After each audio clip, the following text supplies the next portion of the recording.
ओम ह्रीं श्रीं क्लीं ऐं मरं बम मम हम शम तम पम बम बम मम मम जलेन स्नापयामः। जगदपद विनाशाय हेम श्री शांतिनाथाय नमः। सर्व शांति।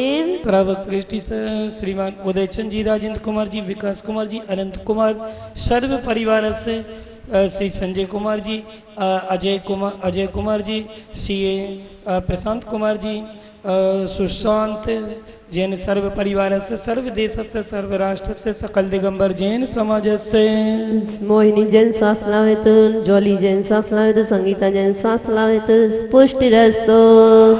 भुक्ता फल प्रकर जाल विव्रत शोभम प्रख्याप्य त्रिजगता परमेश्वर विभ्राजते तव वपोकल द्योतिकांतम भवन ऊंचा दिनेश्वर का पहाड़ों की चढ़ाई। जरा पर्दा हटा दो, जरा दर्शन दिखा दो, जरा पर्दा हटा दो, जरा मुखड़ा दिखा दो। हम दर्शन करने वाले हैं, कोई गैर नहीं। ज्ञान का दिया जला दो प्रभु, तुम आज मेरे अंतर मन। कितनी अच्छी है तो कितनी भोली है, प्यारी प्यारी है। ओ माँ, ओ माँ, ओ माँ, आशुमती माँ। तेरी तुमको स्वस्ति स्वस्ति तेरी हरनाथा तेरी मल्ली स्वस्ति। प्रभु नाम बड़ा प्यारा, दिव्य बड़ी पुष्पांजलम छिपामि संस्पर्शनम शम समरम चेदोरा तास्वादना ग्रहण विलोकनानि। ओ मैंने तेरे ही भरोसे आदिनाथ, खबर में नैया डाल दई। गुरु अक्षय पद प्राप्ति दिवक्षता निर्वपामिति। रंग मारे प्रभु तारा ही रंग मारंग गयो रे। इस धर्म का यारो, इस धर्म का यारो, क्या कहना कहते दुनिया क्या कहना। मेरे ऋषिवर है गुरु भगवान, गुरुवर के चरणों में मिले चारों धाम। गुरुवर के चरणों में मिले चारों धाम। गुरुवर के चरणों में मिले चारों धाम। बोलिए देवाई देव 1000 श्री आदिनाथ भगवान की। बोलिए देवाई देव 1000 मूल नायक श्री पार्श्वनाथ भगवान की। बोलिए देवाई देव 1000 श्री महावीर भगवान के। परम पूज्य आचार्य गुरु श्री शांति सागर छाणे महाराज के। परम श्रद्धेय आचार्य भगवान श्री षड विद्यासागर जी मुनि राज के। परम पूज्य षष्ठम पटाचार्य आचार्य रत्न श्री षड ज्ञान सागर जी मुनि राज के। परम पूज्य आचार्य गुरु श्री षड गे सागर जी मुनि राज के। मुनि श्री षड सुधा सागर जी मुनि राज के। मुनि श्री षड साक्ष सागर जी मुनि राज के। उत्तम आर्जव धर्म के। ओजे गढ़नी हरिका रत्न 105 श्री आरसमती माता जी की। समस्त हरिका संघ की। उत्तम आर्जव धर्म की। आज उत्तम आर्जव धर्म 10 लक्षण पर्व का वह पावन तीसरा दिन। हम सब तीसरे दिन उत्तम आर्जव धर्म में प्रवेश कर रहे हैं। और उत्तम आर्जव धर्म हमें क्या सिखलाता है? मायाचारी से बचना। आज हमें संदेश दे रहा है कि हमें मायाचारी का त्याग करके और उत्तम आर्जव धर्म को अपनाना चाहिए। और आप लोग आज पढ़ेंगे भी, पूजन भी करेंगे। कपट न कीजे को चोरन के पुर नाव से, सरल स्वभावी हो ताके घर बहु संपदा, तन आजव रीति बखाने, रंजक दगा बहुत दुखदाने। मन में हो सो वचन उचरिए, वचन होए सो तन सो करिए। करिए सरल तेहु जोग अपने, देख निर्मल आरसी मुख करे। जैसा लखे तैसा कपट प्रीति अंगार से। नहीं लहे लक्ष्मी अधिक छल करि, कर्म बंद विशेषता वे त्याग।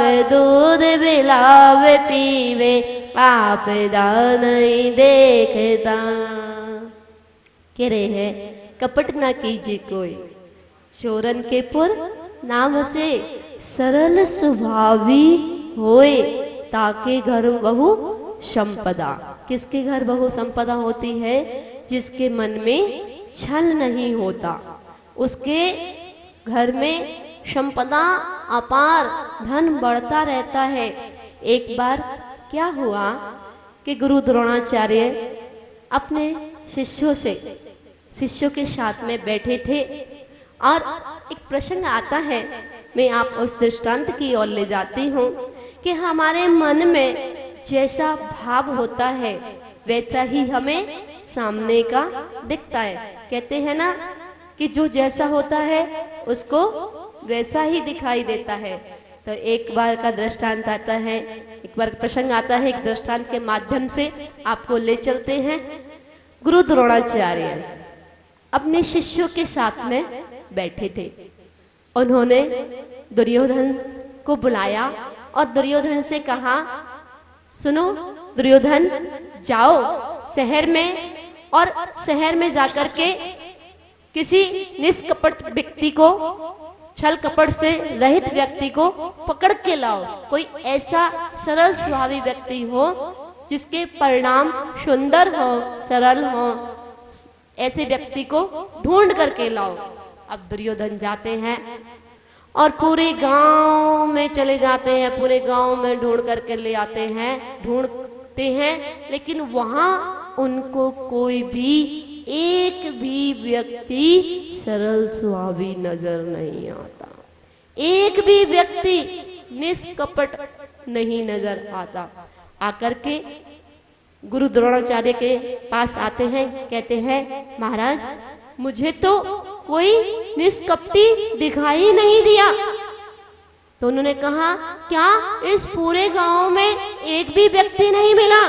कहने लगे नहीं महाराज, मुझे तो कुछ ना कुछ ऐसा लगा कि कोई ना कोई एक कमी है। मुझे बिल्कुल भी एक भी व्यक्ति ऐसा नहीं लगा कि जो निष्कपटी हो, मायाचारी से रहित हो।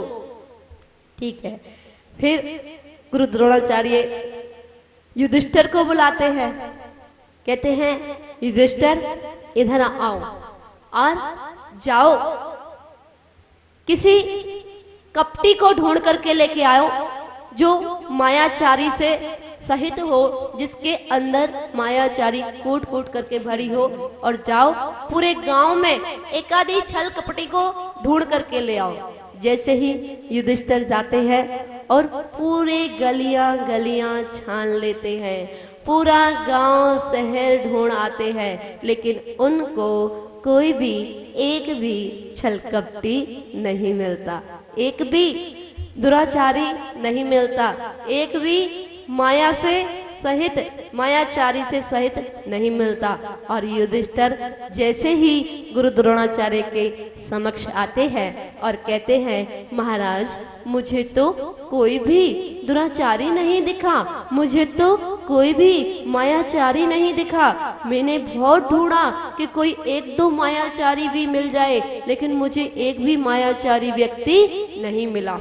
तो वो दुर्योधन को भी बुलाते हैं, युधिष्ठिर को बुलाते हैं, तो कहते हैं कि युधिष्ठिर इनको कोई मायाचारी से रहित नहीं मिला और तुमको मायाचारी सहित नहीं मिला, तो कम से कम दुर्योधन को ही कह देते कि दुर्योधन तो है। तो युधिष्ठिर ने कहा महाराज युधिष्ठिर में, दुर्योधन में भी कुछ ना कुछ तो अच्छाई है ना। मैं कैसे कह दूं कि ये मायाचारी है या दुराचारी है? नहीं महाराज, इनके अंदर भी कोई ना कोई अच्छाई तो है ही, इसलिए मुझे तो इनके अंदर भी दुराचारी नजर नहीं आती है। मुझे तो इनके अंदर भी मायाचारी नहीं नजर आती है, इनके अंदर भी अच्छाई भरी हुई है। तब पता चलता है कि हमारी दृष्टि जैसी होती है हमें वैसा ही दिखता है। बुरा जो देखने में चला, बुरा ना मिले कोई, जो दिल खो जा अपना, मुझसे बुरा ना कोई प्रभु जी, मुझसे बुरा ना कोई। इससे पता चलता है हमारी जैसी भावना होंगी वैसे ही हमें सामने वाला दिखता है। कई बार हम प्रयास करते हैं दूसरे को सुधारने का, दूसरे को समझाने का। अरे सुधारक जगत की मत कर चिंता यार, तेरा ही मन जगत है, पहले इसे सुधार रे भैया, पहले इसे सुधार। हम पर में कितना लगे हैं, पर को सुधारने में, पर को समझाने में। क्या हमारे अंदर कभी ये भाव आया कि हम अपने आप को सुधारें? हमारे अंदर ये भाव कभी नहीं आया। अगर जिस दिन भी हमारे अंदर ये भाव आ जाता कि हमें अपने आप को सुधारना है, तो उस दिन हमारे अंदर आर्षव धर्म प्रकट हो जाता। आर्षव धर्म हमसे कहता है कि हमें सरल स्वभावी, जो मन में हो सो वचन में हो, वचन में हो सो तन में हो, मन में हो सो वचन उचरिए, वचन होए सो तन सो करिए। ऐसा नहीं कभी कोई गलत भाव आ जाए आपके मन में तो आपने वचनों से बोल दिया, और वचनों में आ गया आपने काय से भी करके दिखा दिया। नहीं, वो पाप का बंध है। अगर मन में कोई अच्छा विचार आए, संयम लेने का भाव आए, त्याग का भाव आए, तो उनको वचनों में प्रकट करना, और वचनों में प्रकट करना तो उसे तन से भी धारण करना। जिसे कहा भी है ना, आप तत्वार सूत्र पढ़ रहे हैं कि उसमें भी सम्यक दर्शन, सम्यक ज्ञान और सम्यक चारित्र की एकता को मोक्ष मार्ग कहा। अगर एक ले लो, सम्यक दर्शन से मोक्ष मार्ग होगा क्या? मोक्ष मिलेगा? नहीं। सम्यक ज्ञान से मोक्ष मिलेगा क्या? नहीं। सम्यक चारित्र से नहीं।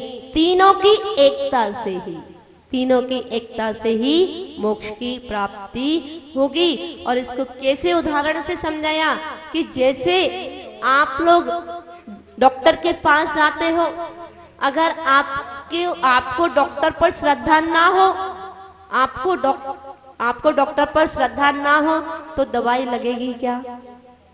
लगेगी क्या? आप लाके देख लेना, दवाई नहीं लगेगी। पहला आपका श्रद्धा डॉक्टर के ऊपर मजबूत होना चाहिए। आपका डॉक्टर पर विश्वास होगा तभी दवाई लगेगी, नहीं तो नहीं लगेगी। अब आपके पास डॉक्टर के प्रति श्रद्धा भी अच्छा है, विश्वास भी है, इस डॉक्टर की बहुत फीस है माता जी, माना हुआ डॉक्टर है, जो भी इसके पास जाता है वो ठीक होकर के आता है। ठीक है, आपको श्रद्धा है, विश्वास है। अगर आपके मन में आपको जानकारी नहीं है दवाई की, कितना ट्रीटमेंट कब लेना है, कितनी टेबलेट कब लेनी है, आप दवाई ले आए और सारी दवाई एक साथ खा ली तो क्या होगा? ठीक होंगे क्या? अगर दवाई की जानकारी नहीं होगी, समझ में आ रहा है? अगर दवाई की जानकारी नहीं होगी, दवाई का ज्ञान नहीं होगा, दवाई की नॉलेज नहीं होगी, तो क्या आप ठीक हो पाओगे? नहीं हो पाओगे। तो दवाई की जानकारी होना भी जरूरी है। अब आपको डॉक्टर के प्रति श्रद्धा भी है, विश्वास भी है, आस्था भी है, और दवाई की आपने जानकारी भी ले ली, नॉलेज भी ले ली, कितनी टैबलेट कब खानी है, कितनी टैबलेट कब खानी है। अब आपने दवाई ला करके जॉली दीदी और फ्रिज पे रख दी, दवाई चल रही है ना, आपने दवाई ला करके और फ्रिज पे रख दी, तो क्या ठीक होंगे? होंगे क्या? श्रद्धा भी है डॉक्टर पे, आस्था भी है, विश्वास भी है, दवाई की नॉलेज भी ले ली, और सारी दवाइयां फ्रिज के ऊपर रख दी ठंडी होने के लिए, और खाई नहीं, तो ठीक होंगे क्या? नहीं। तो दवाई भी खानी पड़ेगी, तभी हम ठीक होंगे।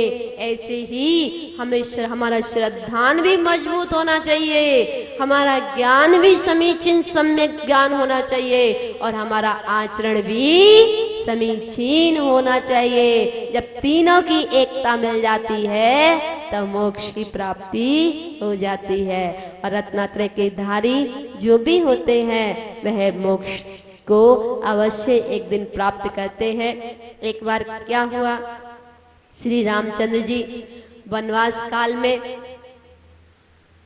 एक सरोवर की ओर घूम रहे थे, भ्रमण कर रहे थे। तो भ्रमण करते करते नदी के किनारे, समुद्र के किनारे पहुंच गए, और वहां पर एक बगुला सफेद रंग का, कैसा? सफेद रंग का, एक पैर पर खड़ा हुआ था। लक्ष्मण जी भी साथ में थे।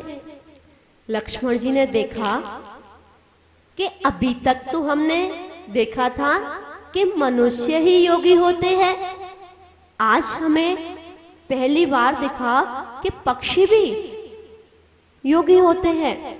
और उन्होंने श्री रामचंद्र जी से कहा, भैया देखो, अभी तक तो हम सोचते थे कि केवल मनुष्य ही योगी होता है, आज हम देख रहे हैं कि पक्षी भी योगी होते हैं। देखिए देखिए भैया, कितना सुंदर ये पक्षी, कितना सुंदर ये पक्षी, जिसका बिल्कुल श्वेत कलर है, श्वेत बगला, और कैसे एक पैर पर खड़ा होकर के ध्यान कर रहा है। श्री रामचंद्र जी कहते हैं, लक्ष्मण तुम कितने भोले हो, लक्ष्मण तुम कितने भोले हो। यह पक्षी ध्यान नहीं कर रहा है, आप थोड़ी देर रुकिए और इसको देखते रहिए। लक्ष्मण रुक गए, 10 मिनट देखते रहे, और जैसे ही मछली आई और उसने उसको चोंच में दबा लिया।